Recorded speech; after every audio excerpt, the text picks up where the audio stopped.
Hello guys! It's me again, Ferds, your vlogger and stylist.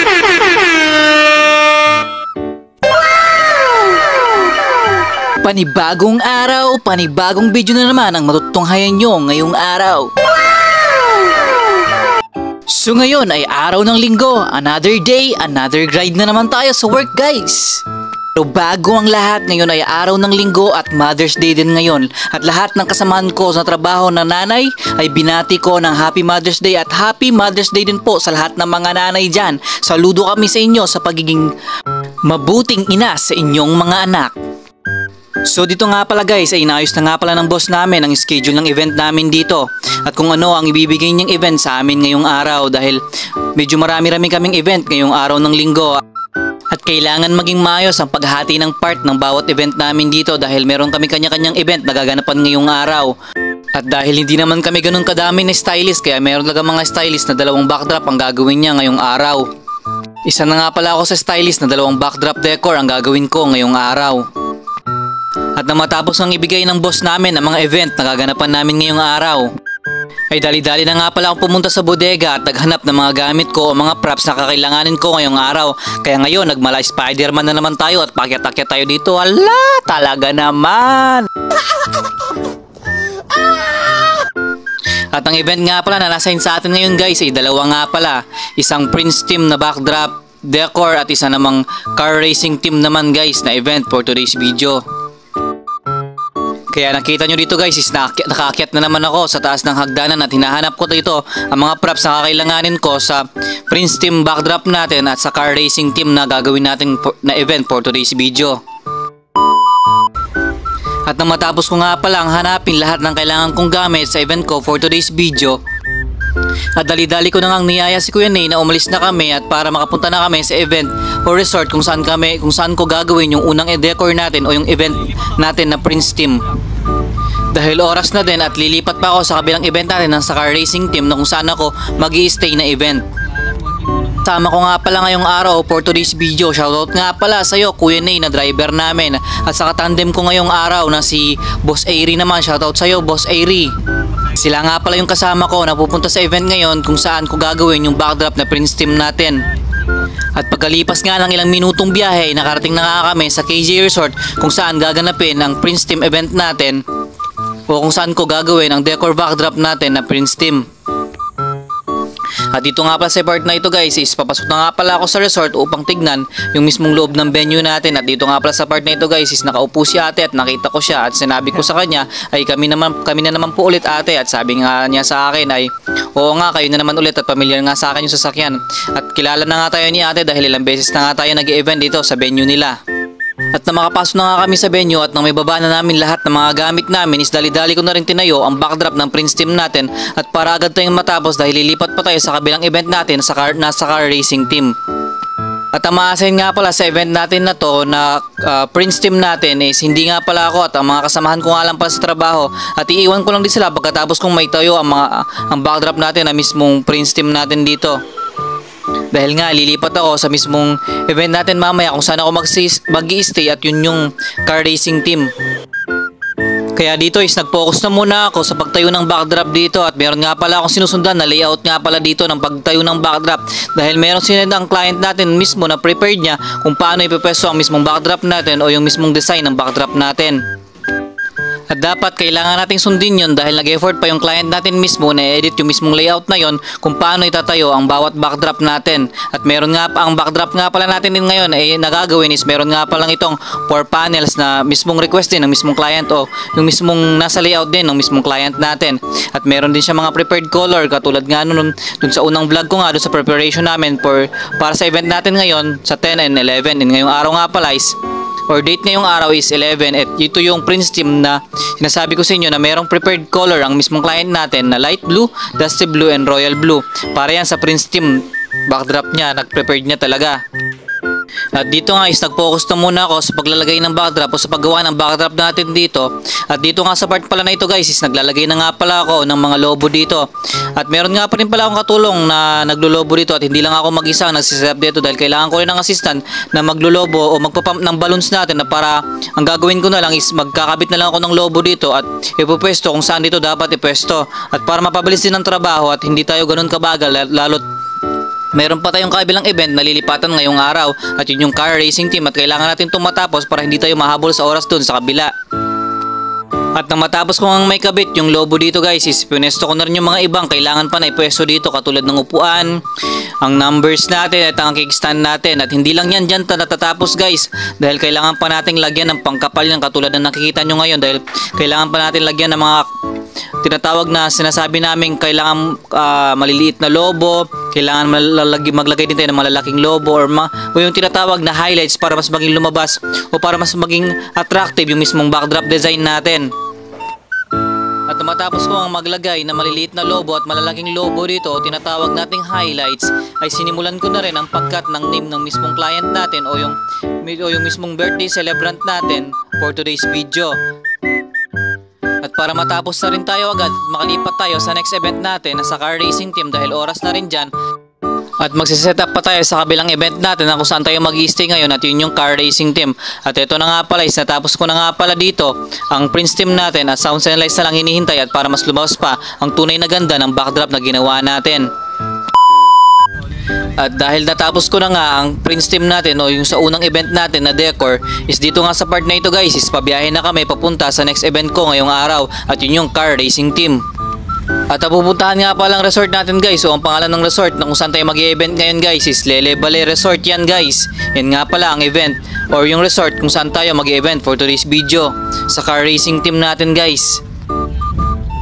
At pagkatapos nga ng ilang minutong biyahe guys is nakarating na nga kami sa venue o sa mismong resort na tinatawag na Lele Balay Events Place. At dito nga pala guys sa part na ito is nakita nyo is nakaayos na yung mga tables and chairs natin dito dahil yung iba nating kasama na naka-assign dito sa car racing team natin na event is nauna na sila dito at para makapag-setup na rin sila ng tables and chairs.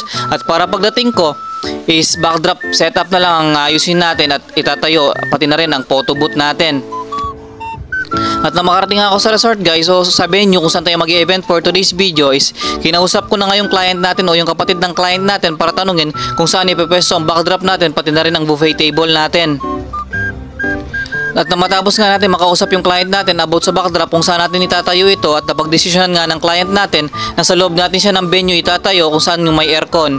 At dito nga sa venue na ito guys is medyo masikip siya at hindi natin makukuha yung mismong layout ko sa mismong backdrop natin o yung plano ko before ako mapunta sa venue na ito guys.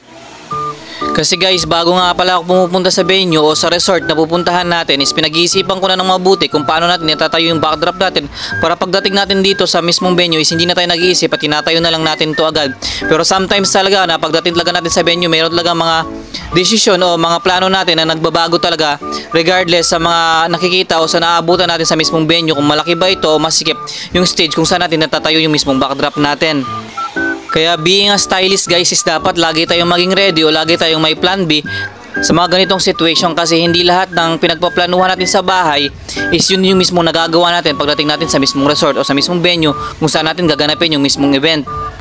Kaya being a stylist guys is hindi rin talaga madali dahil hindi naman pwedeng pabarabara at basa-basa mo lang itayo yung backdrop ng walang kaplano-plano o walang paghahanda o hindi mo pinag-iisipan ng mabuti. Kasi bilang event stylist, dapat lagi nating nare-reach yung expectation ng mismong client natin o dapat napapasaya natin sila sa bawat ginagawa natin at dapat tayo mag-exert ng effort o yung tinatawag na puso sa trabaho. Kailangan natin magkaroon ng puso sa trabaho o mahalin natin yung trabaho natin na ginagawa natin kasi kapag ganun yung ginawa natin guys is magkakaroon tayo ng good outcome o magiging maganda ang kalalabasan na ginagawa natin kasi alam natin sa sarili natin na binigay natin yung best natin at yung effort natin kung paano natin ginagawa yung isang event natin o yung mismong decor backdrop natin. At dahil tulad nga na sinabi ko sa inyo kanina guys, dahil yung mismong layout nga natin, yung mismong plano natin bago tayo umalis sa bahay is hindi nga nasunod pagdating natin sa mismong venue. Pero ginawa ko pa rin yung best ko para maging maganda ang outcome ng ginagawa natin backdrop ngayong araw at para din mapasaya natin ang mismong client natin. Kaya kahit masikip ang pwesto ng mismong stage natin o kung saan natin tinatayo yung backdrop natin is ginawan talaga natin siya ng paraan para maipalabas pa rin natin yung mismong ganda ng mismong backdrop natin na gagawin natin ngayong araw. Kasi bilang event stylist, hindi ka naman pwedeng magreklamo sa client na ganito, na masikip na ganyan. Kasi bilang event stylist, dapat ikaw marunong kang dumiskarte o tignan yung paraan kung saan siya mas magiging maganda. Kasi bilang event stylist, kailangan natin pahalagahan yung tiwala na binigay sa atin ng client. Yung tiwala na kaya natin pagandahin yung mismong decor backdrop nila o kaya natin gawin na maging successful yung event nila sa araw na yon. At dito nga din pala sa part na ito guys, is malapit na nga pala akong matapos at nilalagay ko na lang nga pala dito yung mga iba pa natin kailangan o mga idadagdag na design natin sa mismong backdrop na decor na. Katulad na lang mga cake stand natin, chairs, at mga iba pa nating props sa mismong car racing team natin. At habang tinatapos mo ang decor na mismong backdrop natin dito guys, is kinausap nga ako na mismong client na talaga natin, yung nanay ng bata na magbe-birthday ngayon sa car racing team natin, is sabi niya nga if pwede ba daw na nagpatulong siya na ilabas yung mga upuan sa loob ng venue dahil nakakasip nga naman talaga tignan yung mga upuan dito na malalaki sa loob ng venue. Kaya ang ginawa ko dito is tinawag ko yung mga iba kong kasama at sinabi ko sa kanila na ilabas nila yung mga upuan na nandito sa loob ng venue. At dahil sabi rin kasi ng mismong client natin na para din daw makapaglagay kami ng monoblock sa loob ng mismong venue at para makaupo yung mga bata para pag nag-show daw yung mismong clown namin is meron daw mga tao o mga bata sa loob natin o merong nanonood sa show ng mismong clown natin para hindi nag-iisa ang clown sa loob ng venue natin o sa event natin at para maging masaya ang party ng mismong anak niya. At nung may labas na nga na mga kasama ko dito, mga upuan guys, is nag-focus na muna talaga ako dito sa pagtapos ng backdrop natin dito at unti-unti na rin ako na naglilinis ng mga pinagkalatan ko, mga pinagamitan ko dito para matapos na tayo agad at dahil maya-maya din is mag-i-start na rin ang mismong event natin. At na matapos kong itayo ang mismong backdrop decor natin guys, is sinunod ko namang itayo o i-set up yung mismong photo booth natin.